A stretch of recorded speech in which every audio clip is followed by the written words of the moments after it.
सतगुरु की महिमा अनंत अनंत किया उपकार नेतर अनंत उभारिया अनंत दिखावन हार नेतर अनंत उभारिया अनंत दिखावन हार।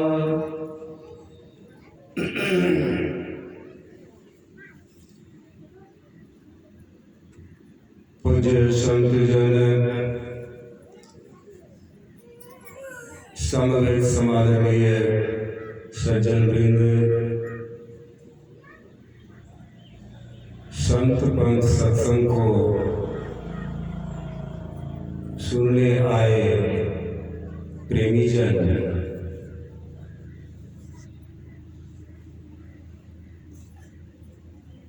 अभी आप लोगों को वेद उपनिषद संतवाणी से पाठ करके सुनाया गया।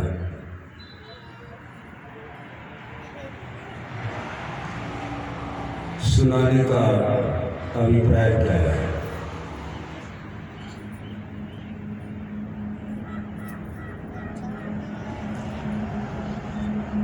सुनने के लिए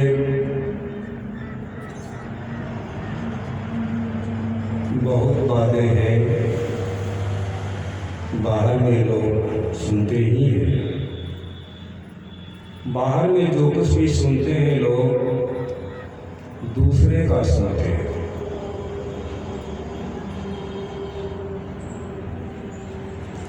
अपना नहीं सुनते।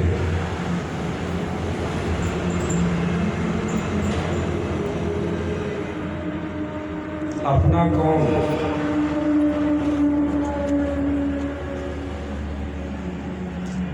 अपने के संबंध में परम साध्वी माता सहजवाई कहती हैं,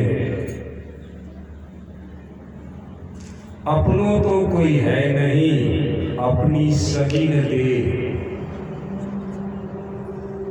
सगी से तात्पर्य एक साथ जन्मे हुए। यह शरीर जो माता के गर्भ से बाहर आया है,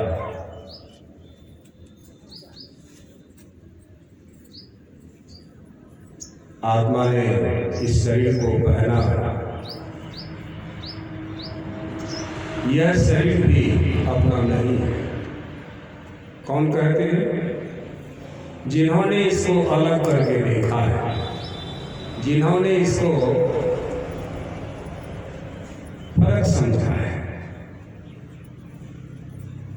अनुभव ने किया है कि आत्मा कोई और तत्व है, शरीर कुछ और है।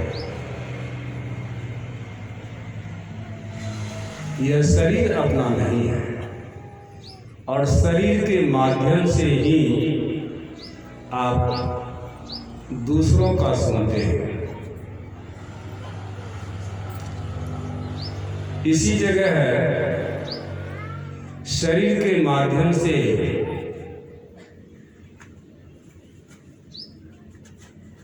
आप अपने सुनने का कोशिश करेंगे तो शरीर को छोड़ करके भी आप अपना सुन पाएंगे। सर्वप्रथम तो यह जानना होगा, हम आप शरीर नहीं हैं, शरीर में रहने वाले हैं। शरीर में रहने वाले आप हैं, तो आप क्या हैं, इसी को जानना है।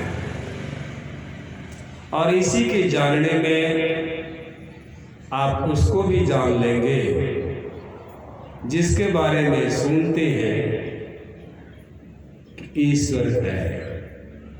उन ईश्वर को भी आप इसी में जानेंगे। बाहर कहीं भी जानने को कोई साधन, कोई उपाय, कोई युक्ति नहीं है। जब कभी जो कोई भी उन ईश्वर को जाना है, पहचाना है, देखा है, तो अपने ही अंदर में देखा सकता है। सन 370 में जन्म हुआ था संत सुकरात का, और 450 में उनका शरीर छूट गया। 80 वर्ष के अंदर उन्होंने एक पतली सी पुस्तक लिखा है, स्वयं को जानो। स्वयं आप हैं कौन?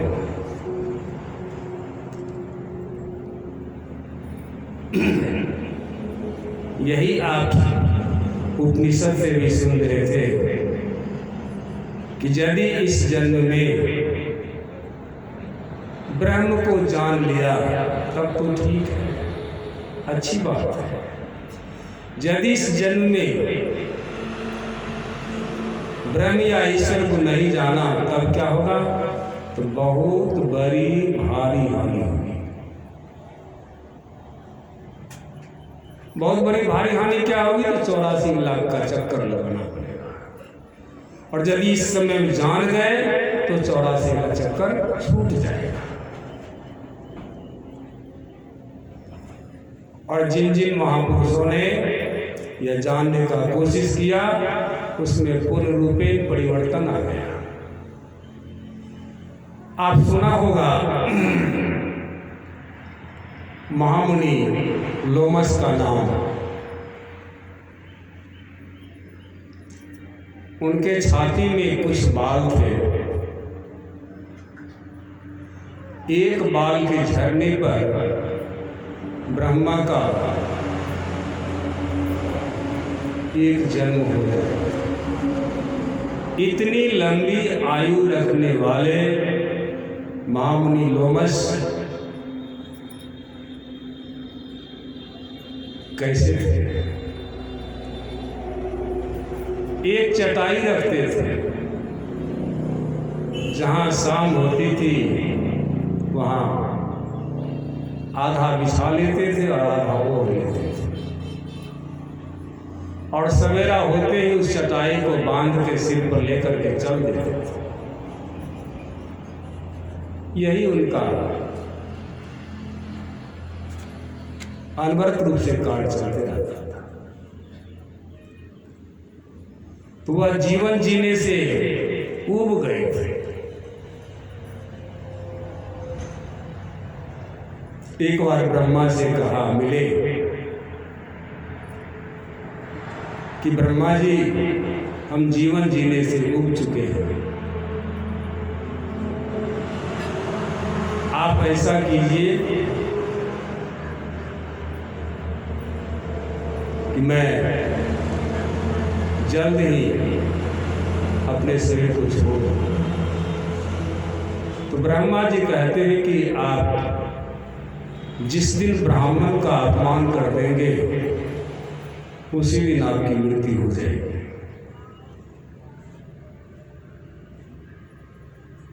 वे सुबह का समय था, सिर पर चटाई लेकर चले जा रहे थे।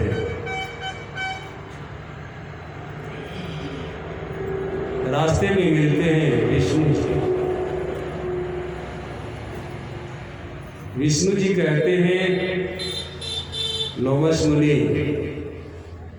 इतना सवेरे क्यों? तो लोमस जी कहते हैं कि मुझे विश्वास नहीं है कि संध्या भी होगी। देखिए, इतनी लंबी आयु जीने वाले महापुरुष भी कहते हैं कि पता नहीं मेरे लिए सामने शाम होगी या नहीं होगी, मैं शाम को देख पाऊंगा या नहीं देख पाऊंगा। कितना बड़ा बहराव है। दिन के लगभग 12-1 बजे एक सड़क से जा रहे थे।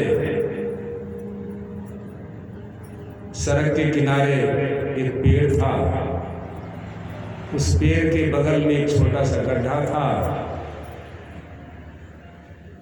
और उस पेड़ के पास एक माई बैठी थी, उनके 2 नवजात शिशु भी थे। वह माई एक बच्चे को अपना स्तनपान करा रही है और यह दूर से ही लोमस मुनि उसको देख रहे थे। उसको स्तनपान कराने के बाद माई बच्चे को वहीं रखती है और गड्ढे में जो थोड़ा जल था, उस जल में कीचड़ सा सन गया था। क्यों, तो थोड़ी देर पहले वहां पर सूकड़ जो है उस कीचड़ में लोट-पोट करके गए थे। उस कीचड़ वाले पानी से वह माई अपने स्तन को धोती है और तब दूसरे बच्चे को स्तनपान कराती है।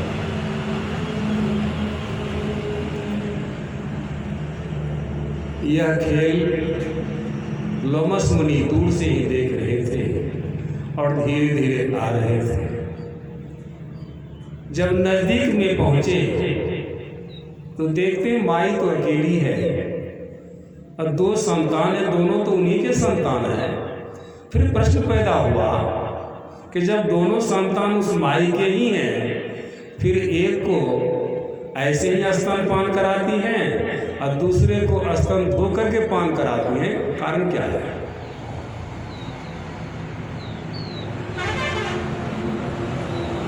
माई से पूछते हैं कि माई, ये दोनों बच्चे तो आपके ही हैं, फिर एक को ऐसे ही स्तनपान कराई और दूसरे को जो स्तन धो करके पान कराई, इसका क्या कारण है?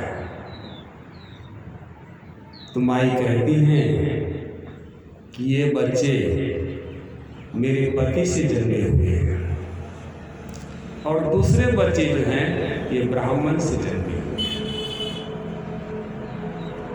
इतना कहना था तो लोमस मुनि वही पानी, गड्ढे के जल को लेकर के एक हाथ से जल लेते हैं और दूसरे हाथ उस बच्चे के चरण पर गिराते हैं पानी और चरण धूली न धोए हुए जल से जो बाएं हाथ में आया उसको अपने पान करते हैं।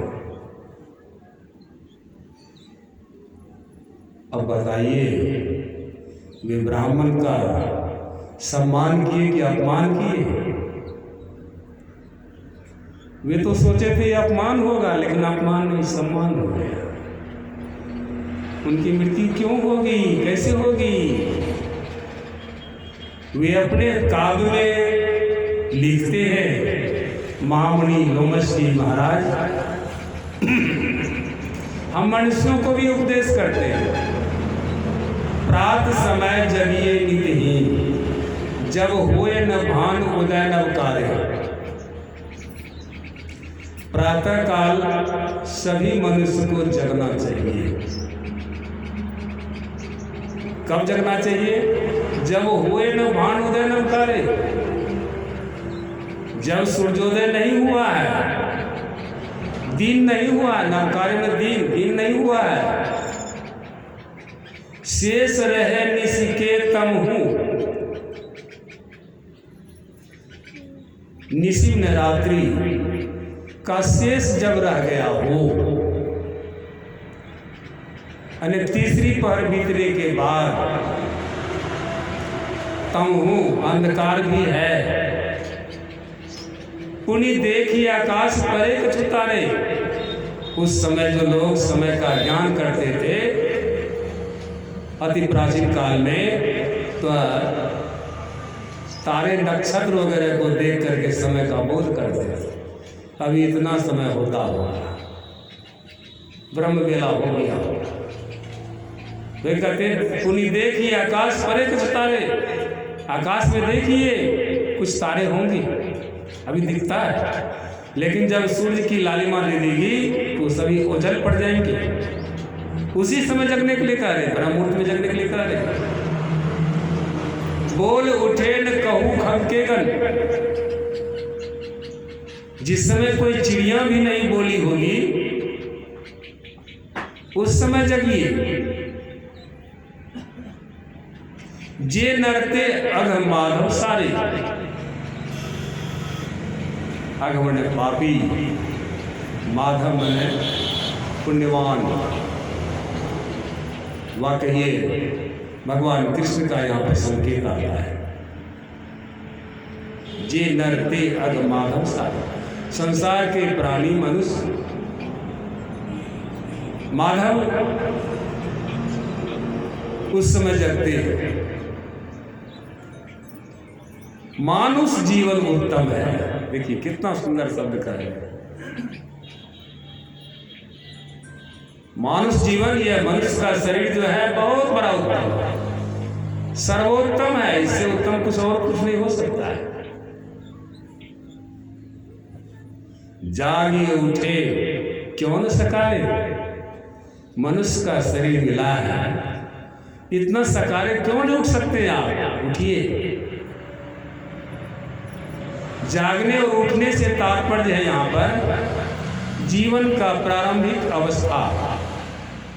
यूं तो जगना चाहिए बालापन में ही, लेकिन बालापन में उतना बोध नहीं होता है।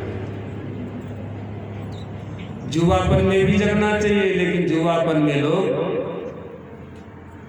मदमस्त के तरह रहते हैं, 10-10 बजे दिन तक सोए रहते हैं। जवानी ऐसी होती है वो किसी की नहीं सुनती है।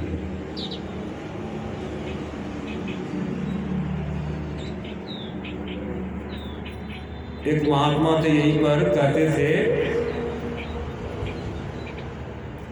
साग मीठी तोड़ी के, प्यार मीठी गोरी के, नींद मीठी घोड़ी के। सरों की साग मीठी होती है, गोरी की प्यार मीठी होती है, और सुबह का जो नींद होता बहुत मीठी होती है। ये सभी संसारिकता की निशानी है। लेकिन संत महात्मा कहते हैं कि जगिए।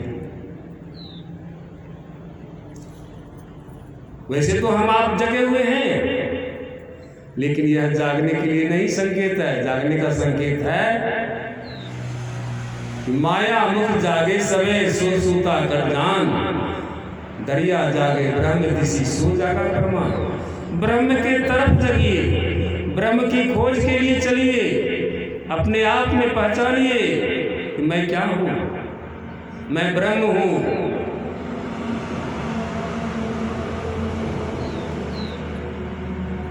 ब्रह्म सत्यम जगन मिथ्या, ऐसा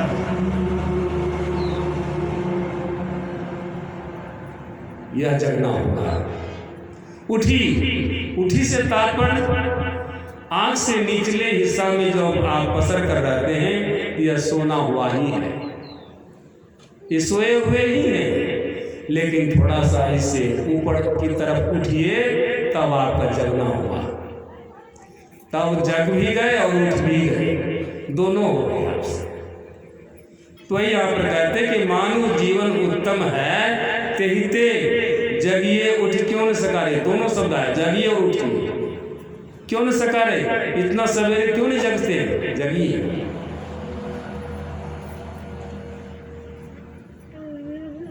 जो बढ़ प्रात जगे निति, प्रातः काल बढ़ता चला जाए, सवेरा होता जाए। जो जगता है नित्य रोजाना, प्रसन्न रहे मुख आलस कोई, वह प्रसन्न रहता है। मुख पर उसके लिए आलस नहीं आती, आप सवेरे में ब्रह्म मुहूर्त में उठ करके जगिए, पैर हाथ धो लीजिए, ध्यान कीजिए, अब फिर टहलने बुलने लगे तो नींद नहीं है, आलस नहीं है। यदि वहीं पर थोड़ा सा लेट गए तब तो हो गया, दोबारा नींद आ गया। ये आलस। प्रसन्न रहे मुक्त आलस कोई, इस आलस को खो दीजिए। तेज बढ़े छवि ज्ञान चढ़े, आपका तेज बढ़ेगा, आभा से आवित होंगे, छवि ज्ञान चढ़े। अभी छवि जो आपकी वह फैलेगी, ज्ञान ऊपर की तरफ चढ़ेगी, ज्ञान बढ़ता चला जाएगा। चित्त चाव दरिद्र न कोई, उसके चित्त में कभी भी दरिद्रता नहीं आएगी। कुछ नहीं रहने पर भी प्रसन्नता रहेगी, दरिद्रता तो होगी ही नहीं। हो ये चिरायु स्त्री लोमस जो, लोमस मुनि कवि के रूप में कहते हैं, हो ये चिरायु स्त्री, उसका जीवन, उसका आयु जो है लंबी हो गई।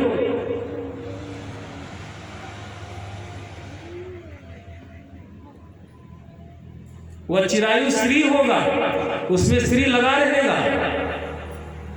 श्री सब में नहीं लगता है। श्री किन में लगता है? जो श्री के संग रहता है उसको श्री लगता है। जैसे अभी कोई आदमी का नाम है श्री गणेश यादव, ठीक है, लेकिन उसका जब शरीर छूट जाएगा तो क्या कहेंगे? देहाती बोल भाषा में उसको स्वर्गीय कहेंगे। लेकिन वही श्री गणेश यादव ब्रह्म के साथ लग गया है, आत्मज्ञान की परिपक्व में पहुंच गया है, तो उसको शरीर छोड़ने के बाद भी कोई स्वर्गीय कहेगा? उसको कोई स्वर्गीय नहीं कहेगा। तब उसको क्या कहेगा? ब्रह्मलीन कहेगा। क्यों? तो ब्रह्म में लीन हो गया है, ब्रह्म के साथ है, वो आत्मनिष्ठ है वो।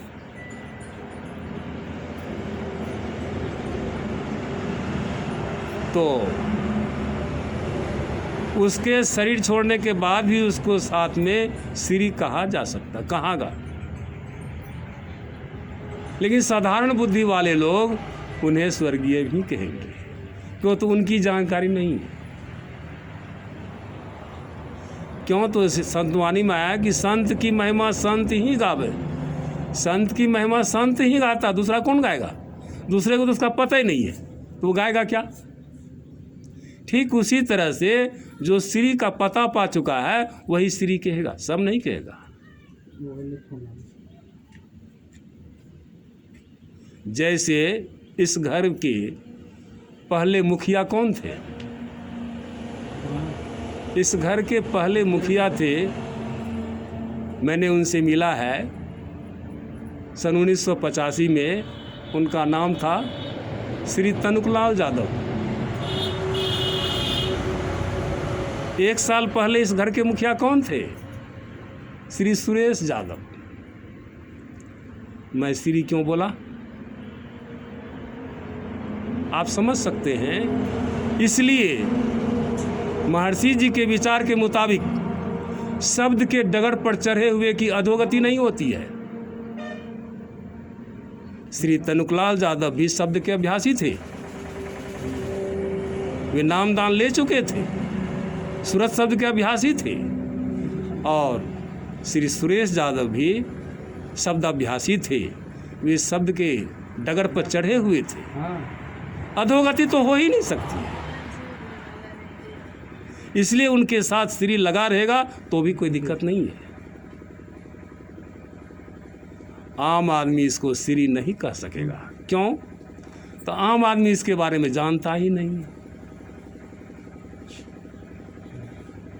ये दोनों व्यक्ति मेरे जैसे दास से नाम दान लेकर के नाम का अभ्यास करते थे, सूरत शब्द का अभ्यास करते थे। इसलिए वे